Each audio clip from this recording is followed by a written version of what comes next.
아니, 73세의 첫날 밤 얘기를 한다고요? 네, 맞습니다. 그날 밤, 저는 다리를 주무르며 한참을 못 일어났습니다. 누군가는 그 나이에 무슨 사랑이냐 하겠지만, 저는 그날 처음 알았습니다. 사랑은요, 심장이 아니라 허벅지로도 기억되는 거란 걸요. 오늘, 부끄럽지만 용기 내어 제 얘기를 들려드리려 합니다. 구독과 좋아요는 미리 눌러주세요.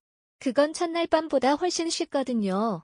저는 올해 73 황금자라고 합니다. 80 가까이 살아오는 동안 참 많은 풍파를 견뎌냈습니다. 그 중에서도 40년 동안 한 지붕 아래서 살았던 남편과의 세월은 솔직히 말하자면 참 고단했습니다. 맞선으로 만난 그 사람은 제 이름조차 잘 부르지 않았어요. 여보라는 말보다 왜 이렇게 느려 터졌어? 밥값도 못하네라는 말이 더 익숙했지요. 그 말들은 어느새 제 가슴 깊은 곳에 상처를 남겼고 마음의 문을 꼭꼭 걸어 잠그게 만들었습니다. 남편이 하늘나라로 떠난 뒤에야 저는 숨을 제대로 쉴 수 있었어요. 처음엔 참 이상했습니다. 텔레비전 소리를 마음껏 키워도 되고 좋아하는 김치찌개를 끓여도 되고 늦게 일어나도 눈치 볼 필요가 없다는 것이 그렇게 3번의 봄과 가을을 보내는 동안 동네 아주머니들은 이제 좋은 사람 만나 같이 살아요라고 귀에 딱지가 않도록 말했지만 그때마다 저는 웃으며 고개를 저었습니다. 제 심장은 이미 사랑이란 감정을 잊은 지 오래였으니까요. 외로움을 견디다 못해 동네 복지관 봉사활동에 나가기 시작했어요. 김장 담그기, 명절 음식 나눔, 어르신 목욕 봉사까지 하루하루 바쁘게 지내다 보니 빈집에 돌아와도 널 쓸쓸했거든요. 그날도 복지관에서 김장 봉사를 마치고 시장에 들렀던 날이었습니다. 양손에 묵직한 장바구니를 들고 터덜터덜 걷고 있는데 문득 누군가의 목소리가 들려왔어요. 할머니, 감자 떨어졌어요. 뒤돌아보니 낯선 할아버지가 바닥에 굴러간 감자들을 정성스레 주워 담고 계셨어요. 그제야 비닐봉지가 찢어진 걸 알았습니다. 어쩐지 장바구니가 가벼워졌더라니요. 눈도 마주치지 않고 물건을 챙겨주시는 그분께 작게 고맙습니다라고 말했더니 돌아온 대답이 지금도 귀에 맴도입니다. 뭐, 우리 어머니가 늘 그러셨어요. 무거운 건 혼자 들지 말라고. 그 순간 가슴 한구석이 찌릿했습니다. 40년 동안 단 한 번도 들어보지 못한 따뜻한 말 한마디가 그것도 초면인 분에게서 들려왔으니까요. 그분은 멋쩍은 웃음을 지으시더니 고개를 살짝 숙이고 걸어가셨습니다. 저는 그 뒷모습을 한참이나 바라봤어요. 처음 느껴보는 감정이었습니다. 일주일쯤 지났을까요? 다시 시장에 갔다가 그분을 마주쳤습니다. 저도 모르게 가슴이 두근거렸어요. 그분도 저를 알아보셨는지 멀리서 살짝 고개를 숙여 인사하셨습니다. 감자 파는 아주머니 앞에서 잠시 걸음을 멈추셨는데 그 모습이 왠지 정겹게 느껴졌어요. 건강해 보이면서도 어딘가 쓸쓸해 보이는 모습이었죠. 용기를 내서 다가갔습니다. 지난번에 감사했습니다. 그러자 그분은 어색한 미소를 지으셨어요. 아, 괜찮습니다. 별 말씀을요. 이상하게 말문이 막혔습니다. 무슨 말을 더 해야 할지 몰랐어요. 그때 그분이 먼저 입을 여셨습니다. 혹시 복지관에서 봉사하시죠? 네, 어떻게 아셨어요? 지난주에 거기서 뵌 것 같아서요. 저도 가끔 거기 가거든요. 그렇게 우리의 첫 대화가 시작되었습니다. 그분 이름은 김정수, 올해 75이시라고요. 저보다 4살 많으셨어요. 복지관에서 전기시설 점검 봉사를 하신다고 했습니다. 예전에 전기 기술자셨대요. 그날 이후로 복지관에서 종종 마주치게 되었어요. 처음엔 가벼운 목례로 인사를 나누다가 점심시간에 우연히 같은 테이블에 앉게 되면서 대화가 늘어났지요. 김장철이 다가오자 복지관에서는 분주해졌어요. 저는 김치를 담그고 정수 씨는 전등을 더 밝게 교체해 주셨죠. 일하면서도 가끔 눈이 마주치면 어색한 미소를 짓곤 했습니다. 황금자 씨, 요즘 날씨가 쌀쌀한데 따뜻하게 다니세요. 네, 정수 씨도요. 감기 조심하시고요. 그런 짧은 대화가 오갈 때마다 마음이 따뜻해졌어요. 남편과는 한 번도 나눠보지 못한 다정한 안부였으니까요. 봉사활동이 끝나고 집에 돌아가는 길 가끔은 같은 방향이라며 동행해 주시기도 했어요. 처음엔 불편했지만 점점 그 시간이 기다려지기 시작했습니다. 어느 날은 제가 담근 유자차를 작은 병에 담아 복지관에 가져갔어요. 점심시간에 정수 씨께 살짝 건네죠. 요즘 감기가 유행이라던데 이거 마시면 좋을 것 같아서요. 정수 씨는 놀란 표정으로 유자차를 받아 드셨어요. 그리고는 쑥스러운 듯 웃으셨죠. 고맙습니다. 참 오랜만에 받아보는 선물이네요. 그 말을 듣는 순간 저도 깨달았어요.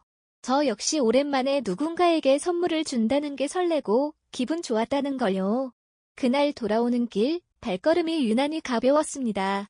시간이 지날수록 우리는 서로에 대해 조금씩 알아갔어요.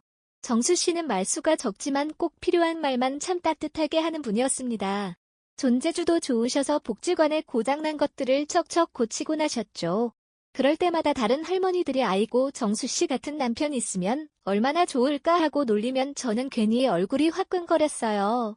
그러다 문득 정수 씨의 오른손 등에 있는 깊은 화상 자국이 눈에 들어왔습니다. 처음엔 눈길을 돌렸지만 자꾸 신경이 쓰였어요. 어떤 일이 있었던 걸까 물어볼 수는 없었지만 마음 한구석이 아렸습니다. 봄이 오고 있었습니다. 동네 벚꽃이 피기 시작하고 복지관 창가에도 햇살이 따스하게 들어왔어요. 정수 씨와 저는 어느새 서로의 일상에 자연스럽게 스며들었습니다. 가끔은 그분이 제 집 앞까지 장바구니를 들어주시기도 했고 저는 그분이 좋아하시는 유자차를 정성껏 담가 건네곤 했지요. 그날도 평범한 오후였습니다. 동네 슈퍼에 반찬거리를 사러 들렀는데 주인 김씨 아주머니가 급하게 제 팔을 잡아당겼어요. 주변을 둘러보더니 목소리를 낮춰 말했습니다. 처음엔 무슨 말인지 몰라 어리둥절했지만 이어지는 이야기에 온몸이 얼어붙었습니다. 김씨 아주머니 말로는 정수 씨가 젊었을 때 술에 취해 담배 불로 집에 불을 냈고 그 불로 아내와 어린 아들이 모두 숨졌다는 거였어요. 한 동네 살던 친척에게서 들었다면서 그 뒤로 정수 씨는 말에서 쫓겨나다시피 떠났다가 늙어서 다시 돌아왔다고 했습니다. 그러니까 조심하라고. 남자들 술버릇은 나이 들어도 안 고쳐. 우리 언니도 그렇게 고생했잖아. 집으로 돌아오는 내내 머릿속이 혼란스러웠습니다. 그토록 다정하고 조용하던 정수 씨가 어떻게 그런 끔찍한 일을. 믿기 힘들었지만 한편으론 그분의 손등 화상 자국이 떠올랐어요. 항상 긴 소매로 가리고 다니던 그 자국 혹시 그때 생긴 건 아닐까 싶었죠. 그날 밤잠을 이루지 못했습니다. 한쪽에선 아니야. 그분이 그럴 리 없어 라는 생각이 들었지만 다른 한쪽에선 40년간 술만 마시면 폭언을 일삼던 남편의 모습이 겹쳐 보였어요. 남편은 늘 바깥에선 점잖은 모습이었으니까요. 남자들은 결국 다 똑같은 건가 하는 생각에 가슴이 무너져 내렸습니다. 다음 날부터 저는 정수 씨를 피하기 시작했어요. 복지관 봉사 시간을 일부러 바꾸고 시장 가는 길도 돌아다녔습니다. 전화가 와도 받지 않았고 현관문 밖에 놓인 유자차도 그대로 뒀어요. 그 안에 담긴 마음이 이제는 두렵게 느껴졌으니까요. 정수 씨는 몇 번 더 찾아오셨습니다. 한 번은 제가 집에 있는 걸 아시고도 초인종만 누르고 한참을 서 계셨어요. 창문 틈으로 그 모습을 보며 가슴이 아팠지만 문을 열 용기가 나지 않았습니다. 결국 그분은 한숨을 크게 쉬더니 무언가를 현관 앞에 놓고 떠나셨어요. 나중에 보니 손수 깎은 나무 수저였습니다. 예전에 제가 무심코 나무 수저 하나 있으면 좋겠다고 말했던 것을 기억하신 거겠지요. 그런 정성과 기억력이 어떻게 가족을 해친 사람의 것일 수 있을까 혼란스러웠습니다. 하지만 세상엔 겉과 속이 다른 사람이 너무 많았고 저 역시 그런 사람에게 상처받은 경험이 있었으니까요. 스스로를 지키기 위해 저는 문을 더 굳게 걸어 잠갔습니다. 한 달이 지났을까요? 복지관 비품을 정리하러 갔다가 옛날 사진첩을 우연히 발견했습니다. 5년 전 지역신문에 난 기사가 오려 붙여져 있었어요. 지역신문에 실린 기사의 제목은 인근 아파트 화재, 이웃집 노인의 아이 구해였습니다. 흐릿한 사진 속에서도 정수 씨의 모습은 분명했어요. 기사는 이렇게 적혀 있었습니다. 지난 화요일 밤 송파구 아파트 화재 현장에서 김정수 씨가 이웃집 5살 아이를 구하고 큰 화상을 입었다. 김 씨는 불이 난 집에서 울음소리를 듣고 망설임 없이 뛰어들어 아이를 구했다. 김 씨는 20년 전 본인의 가족을 화재로 잃은 아픔이 있어 더욱 용감하게 행동했다고 말했다. 그 기사 옆에는 복지관 관장님의 메모가 붙어 있었습니다. 김정수 어르신 자신의 가족을 구하지 못했다는 죄책감으로 20년간 지역 소방 안전교육에 헌신해오신 손의 화상은 그날의 상처. 아내와 아들을 화재로 잃은 후 술과 담배를 완전히 끊고 봉사활동을 시작하셨다고 함. 그 순간 온몸에 소름이 돋았습니다. 슈퍼 아주머니의 이야기는 완전히 뒤바뀐 것이었어요. 정수 씨는 술에 취해 불을 낸 게 아니라 불의의 화재로 가족을 잃은 피해자였던 겁니다. 그리고 그 아픔을 안고도 다른 아이를 구하기 위해 불 속에 뛰어들 만큼 용기 있는 분이었어요. 제 가슴이 무너져 내렸습니다. 확인도 없이 오해하고 냉정하게 외면했던 제 모습이 너무나 부끄러웠어요. 사진첩을 덮고 한참을 그대로 앉아 있었습니다. 눈물이 하염없이 흘러내렸어요. 그건 정수 씨를 향한 미안함이기도 했지만 평생 사람을 믿지 못하고 살아온 제 삶에 대한 슬픔이기도 했습니다. 그날 저녁 저는 용기를 내어 정수 씨 집을 찾아갔습니다. 복지관 명부에서 주소를 확인하고 작은 선물을 들고 갔어요. 아파트 초인종을 누르는 손가락이 떨렸습니다.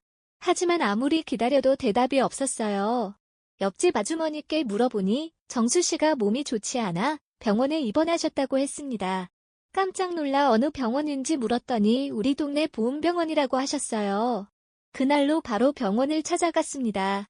6인실 병실 구석자리에 정수 씨가 누워 계셨어요. 평소보다 훨씬 수척해진 모습에 가슴이 아팠습니다. 저를 보시자 놀란 표정을 감추지 못하셨어요.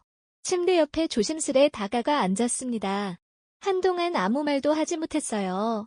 어떤 말부터 해야 할지 어떻게 제 마음을 전해야 할지 막막했습니다. 정수 씨도 말없이 저를 바라보셨어요. 그 눈빛에 원망은 없었지만 깊은 상처가 남아있음을 느낄 수 있었습니다. 정수 씨 미안해요. 겨우 그 말을 꺼냈습니다. 목이 메어 더 이상 말을 잇지 못했어요. 정수 씨는 잠시 천장을 바라보시더니 고개를 돌려 저를 보셨습니다. 알고 있었어요.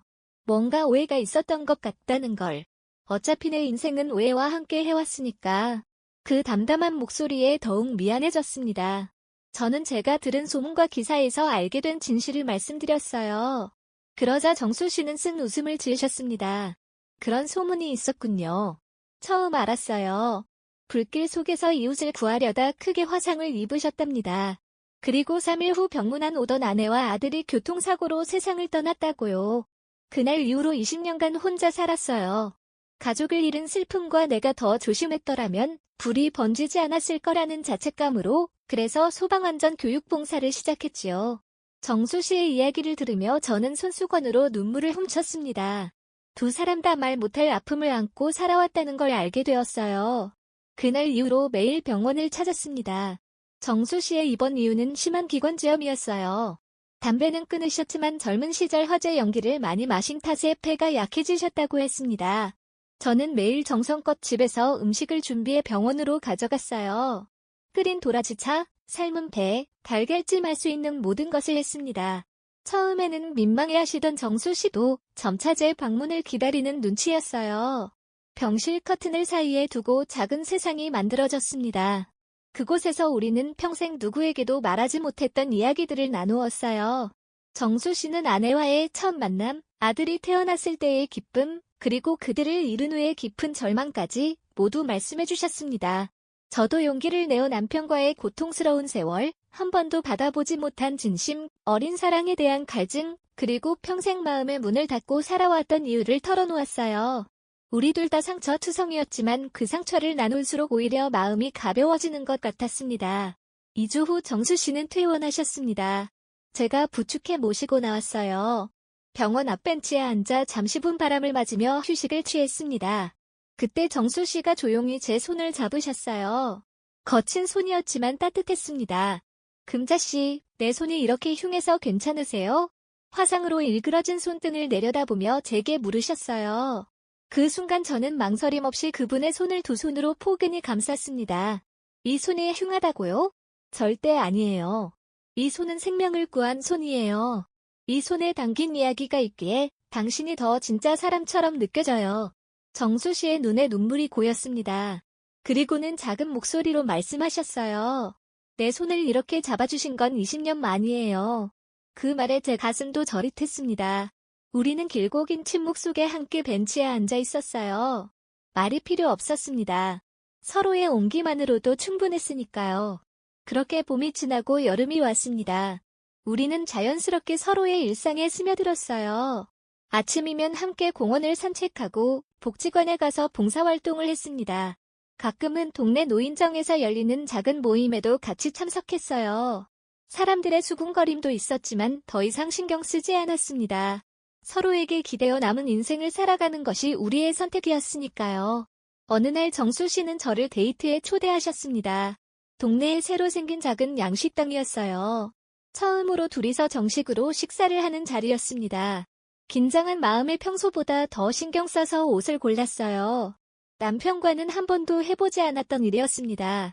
식당에 도착하니 정수 씨가 구석자리에 앉아 계셨어요. 깔끔한 셔츠에 머리도 단정하게 정리하신 모습이었습니다. 저를 보자 벌떡 일어나 인사하시는데 언제 봐도 수줍어하는 그 모습이 참 사랑스러웠어요. 테이블 위에는 작은 꽃다발이 놓여 있었습니다. 처음 해보는 일이라 뭐가 맞는지 모르겠네요. 주줍게 웃으시는 정수 씨를 보며 저도 모르게 웃음이 나왔습니다. 70이 넘은 나이의 첫 데이트라니 참 낯설지만 설레는 일이었어요. 그렇게 우리는 소박한 저녁 식사를 함께 했습니다. 어느 젊은 연인들처럼 화려하지는 않았지만 서로의 눈을 바라보며 나누는 대화는 어떤 고급 레스토랑의 분위기보다 값진 것이었습니다. 그렇게 가을이 찾아왔습니다. 어느덧 정수 씨와 처음 만난 지 반년이 넘어가고 있었어요. 은행나무 잎이 노랗게 물들던 어느 날 정수 씨가 동네 뒷산으로 산책을 가자고 하셨습니다. 평소와 다른 진지한 목소리였기에 괜히 가슴이 두근거렸어요. 산책로를 천천히 걸으며 단풍을 구경했습니다. 정수 씨는 평소보다 말이 없으셨어요. 무슨 생각을 그리 깊이 하시는지 한참을 묵묵히 걷기만 하셨습니다. 잠시 벤치에 앉아 쉬는데 갑자기 주머니에서 작은 상자를 꺼내셨어요. 금자씨, 내가 평생 혼자 살겠다고 다짐했었어요. 더 이상 누구도 사랑하지 않고 사랑받지도 않겠다고. 가족을 잃은 아픔이 너무 커서 다시는 그런 고통을 겪지 않으려고요. 잠시 말을 멈추시고 깊은 숨을 내쉬셨습니다. 그런데 금자씨를 만나고 다시 사랑이 무엇인지 알게 되었어요. 내 남은 시간이 얼마나 될지 모르지만 그 시간을 함께 하고 싶습니다. 작은 상자를 열자 소박한 반지가 들어있었어요. 제 손에 맞게 조절한 것인지 딱 맞는 크기였습니다. 말로는 표현할 수 없는 감정이 차올랐어요. 이른이 넘어 맞는 프로포즈라니 꿈에도 생각해보지 못했습니다. 정수 씨, 저도 같은 마음이에요. 그렇게 우리는 서로를 바라보며 미소 지었습니다. 그 순간만큼은 우리가 이제 막 20살이 된 청춘 같았어요. 물론 현실적인 고민도 있었습니다. 아이들의 반대, 주변의 시선, 서로의 건강 문제. 하지만 그런 걱정보다 함께하는 기쁨이 더 컸습니다. 복지관 선생님의 도움을 받아 작은 결혼식을 올렸어요. 화려하지는 않았지만 오랜 시간 봉사활동을 함께한 이웃들과 몇몇 친구들이 축하해 주었습니다. 저는 평생 처음으로 웨딩드레스를 입었어요. 흰색이 아닌 연한 분홍색 원피스였지만 그 어떤 신부보다 행복했습니다. 정수 씨는 깔끔한 정장 차림에 머리에 살짝 물을 발라 단정하게 넘기셨어요. 그 모습이 너무 멋져서 절로 웃음이 나왔습니다. 선생님이 주례를 서주셨는데 짧게 우리의 사연을 소개해 주셨어요. 인생의 끝자락에서 다시 시작하는 사랑 이야기에 모두가 감동했습니다. 두 분은 각자의 아픔을 딛고 다시 일어서는 법을 아셨기에 더 깊은 사랑을 나눌 수 있을 거예요. 늦게 찾은 사랑이지만 그만큼 단단하고 깊은 사랑이길 바랍니다. 주례사가 끝나고 정수 씨와 손을 맞잡았을 때 그 따뜻함이 온몸으로 전해졌습니다. 흘러간 세월이 아깝지 않았어요. 지금 이 순간을 위해 모든 시간이 필요했던 것 같았으니까요. 결혼식 후 우리는 정수 씨의 집으로 보금자리를 옮겼습니다. 제 집보다 햇볕이 잘 들고 복지관과도 가까워서 생활하기 편했어요. 처음으로 살림을 합치는 나의 가슴이 설렜습니다. 젊었을 때는 상상도 못했던 행복이 눈앞에 펼쳐지고 있었으니까요. 정수 씨는 제 짐을 나르며 조심스럽게 물으셨어요. 불편한 거 있으면 언제든 말해요. 내가 고칠게요. 그 말 한마디에 마음이 뭉클했습니다. 40년 결혼 생활 동안 들어보지 못한 배려였어요. 이렇게 서로를 생각하는 마음으로 함께 살아간다면 남은 인생이 아무리 짧아도 충분히 행복할 것 같았습니다. 그날 저녁 정수 씨는 따뜻한 차를 준비해 오셨어요. 제가 담근 유자차였습니다. 우리는 작은 거실에 앉아 창밖의 별을 바라보며 이야기를 나눴어요. 어색함도 있었지만 그것마저 새로운 시작의 설렘으로 느껴졌습니다. 첫날 밤이라는 말이 부끄럽지만 그것이 현실이었습니다. 70을 훌쩍 넘긴 나이에 맞이하는 진짜 첫날 밤. 젊은이들처럼 불타오르는 열정은 아니었지만 그보다 더 깊고 따스한 무언가가 우리 사이에 흐르고 있었어요. 저녁 식사를 마치고 정수 씨는 조용히 침실을 정리하셨습니다. 깨끗이 세탁된 하얀 침구와 은은한 스탠드, 불빛이 방안을 따뜻하게 감쌌어요. 처음에는 서로 어색한 침묵만이 흘렀습니다. 정수 씨가 조심스레 물으셨어요. 저는 고개를 살짝 흔들었습니다. 첫날 밤은 서로를 온전히 바라보고 싶었으니까요. 정수 씨는 이해한다는 듯 미소 지으셨어요. 우리는 침대 위에 나란히 앉았습니다. 정수 씨가 떨리는 손으로 제 손을 잡으셨어요. 그분의 거친 손바닥 위에 제 손을 포개었습니다. 크고 단단한 손, 평생이라며 살아온 흔적이 고스란히 담긴 손이었어요. 그 말에 저는 눈물이 날 것 같았습니다. 평생 진정한 사랑을 모르고 살아온 두 사람, 삶의 끝자락에서 만난 우리에게 주어진 이 순간이 얼마나 소중한지 말로 표현할 수 없었어요. 정수 씨가 조심스럽게 제 어깨를 감쌌습니다. 그리고 천천히, 아주 천천히 서로의 온기를 나누었어요. 주름진 피부와 세월의 흔적이 남은 몸이었지만 그 어떤 젊음보다 진실된 감정이 담겨 있었습니다. 서로의 상처와 아픔까지도 사랑하는 마음으로 어루만졌어요. 첫날 밤은 폭풍우 같은 열정보다는 고요한 호수처럼 잔잔했습니다. 하지만 그 고요함 속에 담긴 깊이는 어떤 젊은 날의 사랑보다 깊었어요. 우리는 온전히 하나가 되어 서로의 숨결과 심장 소리를 느꼈습니다. 오랜 시간 혼자 견뎌온 외로움이 녹아내리는 순간이었어요. 긴 세월을 각자의 방식으로 견뎌온 두 영혼이 하나로 만나는 순간. 나이와 시간은 의미가 없었습니다. 단지 서로를 향한 마음만이 그 공간을 채웠어요. 정수 씨의 따뜻한 품 안에서 저는 평생 처음으로 온전한 사랑을 느꼈습니다. 살에 닿는 살의 온기, 서로의 깊은 눈빛, 조심스러운 손길. 모든 것이 새로웠지만 동시에 가장 자연스러웠어요. 정수 씨는 제 이마에 입맞춤하며 속삭였습니다. 그 말이 거짓이라는 걸 알면서도 그 순간만큼은 저 자신이 정말 아름답다고 느꼈습니다. 사랑하는 사람의 눈에 비친 내 모습이 그렇다면 그것이 진실이 아닐까요? 밤이 깊어갈수록 우리의 마음도 깊어졌습니다. 젊은 날의 정열적인 사랑과는 달랐지만 서로의 모든 것을 온전히 받아들이는 성숙한 사랑이었어요. 평생 가슴에 품어온 외로움과 상처를 함께 어루만지며 우리는 진정한 하나가 되었습니다. 아침이 밝았을 때 처음으로 한 이불 아래서 눈을 떴습니다. 창문으로 들어오는 햇살이 정수 씨의 얼굴을 비추고 있었어요. 자는 모습이 평화로웠습니다. 저도 모르게 다리를 움직이려는데 이상하게 다리가 무거웠어요. 허벅지가 뻐근하고 저렸습니다. 몸을 일으키려 하자 정수 씨도 눈을 뜨셨어요.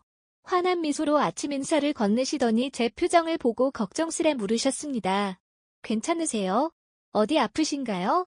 저는 부끄러운 웃음을 지으며 대답했어요. 괜찮아요.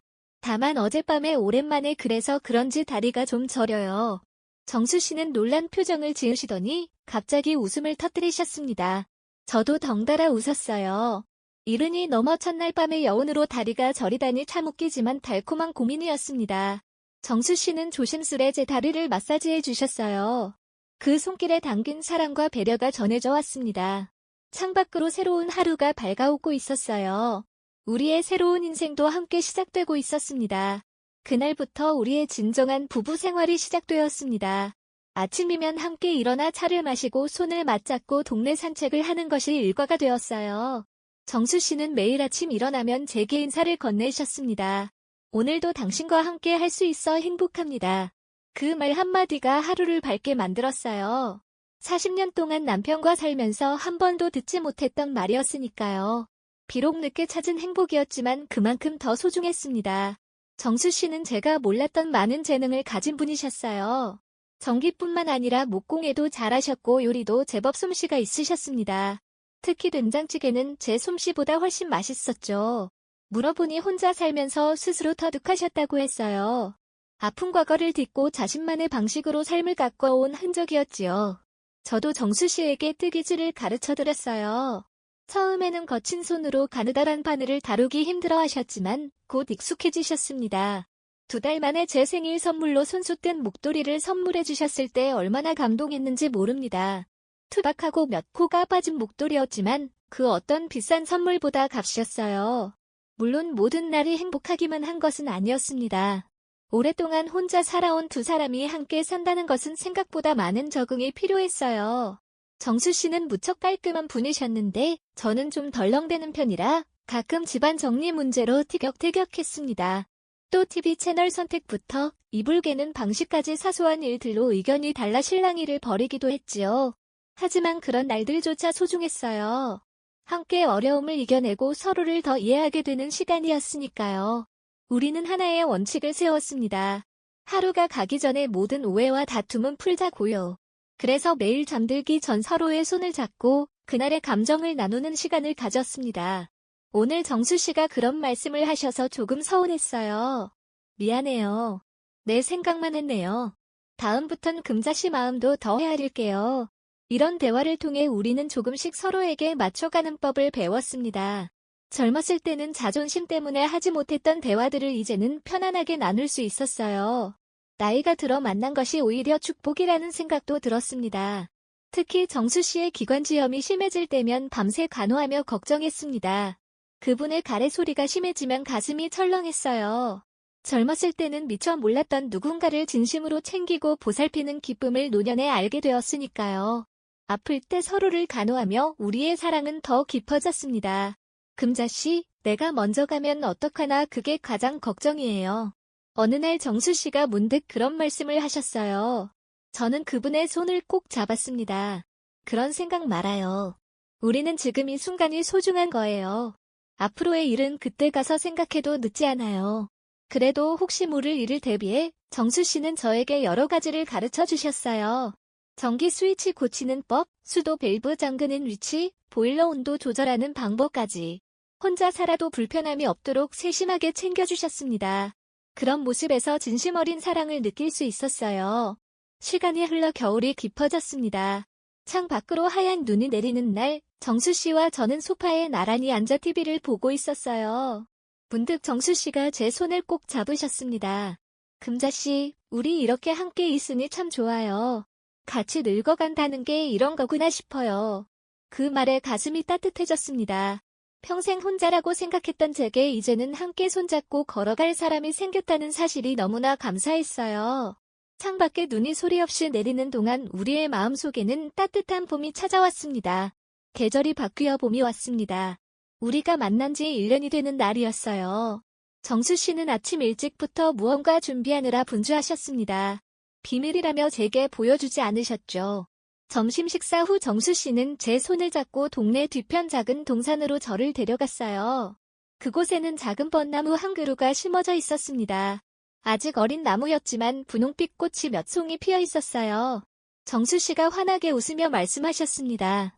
우리 만난 지 1년 되는 날 기념으로 심었어요. 이 나무가 자라는 동안 우리도 함께 늙어가자고요. 그 말에 가슴이 뭉클했습니다. 이 나이에 미래를 생각하며 나무를 심는다는 것. 그것이 얼마나 희망찬 일인지 모릅니다. 젊은 날에는 미처 몰랐던 삶의 소중함을 이제야 제대로 느끼는 것 같았어요. 정수 씨는 주머니에서 작은 상자를 꺼내셨습니다. 그 안에는 2개의 나무 반지가 들어있었어요. 직접 나무를 깎아 만드셨다고 했습니다. 반지 안쪽에는 작게 글씨가 새겨져 있었습니다. 함께 늙어가는 기쁨. 그 글귀가 제 마음에 깊이 새겨졌습니다. 함께 늙어간다는 것. 그것이야말로 인생의 마지막 순간을 장식하는 가장 아름다운 선물이 아닐까요? 우리는 벚나무 아래 작은 돗자리를 펴고 앉아 꽃잎이 흩날리는 풍경을 바라보았습니다. 금자씨, 이렇게 늦게 만났지만 앞으로의 시간이 비록 짧다 해도 그 어떤 긴 시간보다 소중하게 느껴져요. 얼마나 행복한지 모릅니다. 복지관으로 돌아오는 길, 우리는 예전에 처음 만났던 시장을 지나갔습니다. 그때 정수 씨가 감자를 주워주셨던 그 자리, 이제는 우리에게 특별한 장소가 되었지요. 시장 사람들도 우리를 알아보고 반갑게 인사를 건넸습니다. 어머, 금자 씨랑 정수 씨, 요즘 참 보기 좋아요. 정말 잘 어울리시네. 처음에는 수근거리던 목소리들이 이제는 진심 어린 축복이 되어 돌아왔습니다. 삶은 참 신기한 것 같아요. 누구도 예상하지 못했던 방향으로 흘러가고 절대 불가능하다 생각했던 일들이 실현되기도 하니까요. 집으로 돌아와 저녁을 준비하며 정수 씨가 문득 물으셨습니다. 금자 씨, 혹시 후회하는 거 있어요? 이렇게 늦게 시작한 우리 결혼 생활. 저는 고개를 저었습니다. 단 하나도 없어요. 오히려 감사해요. 이런 행복을 알게 해주셔서 정수 씨의 눈시울이 붉어졌습니다. 우리는 말없이 서로를 바라보며 미소 지었습니다. 그 눈빛 속에 모든 감정이 담겨 있었으니까요. 이제 우리는 매일 아침 일어나 함께 차를 마시고 복지관에 가서 봉사활동을 하고 저녁이면 소소한 일상을 나눕니다. 특별한 일은 없지만 그 소소함이 가장 큰 행복이 되었어요. 가끔 정수 씨의 기관지염이 도질 때면 걱정되기도 하지만 그런 순간에도 함께 할 수 있다는 것이 위안이 됩니다. 어느 봄날 우리는 심었던 벚나무 아래 나란히 앉아 있었습니다. 정수 씨가 제 어깨에 팔을 두르고 속삭였어요. 이 나무가 자라서 크게 꽃을 피울 때 우리가 볼 수 있을까요? 저는 고개를 끄덕였습니다. 볼 수 있어요.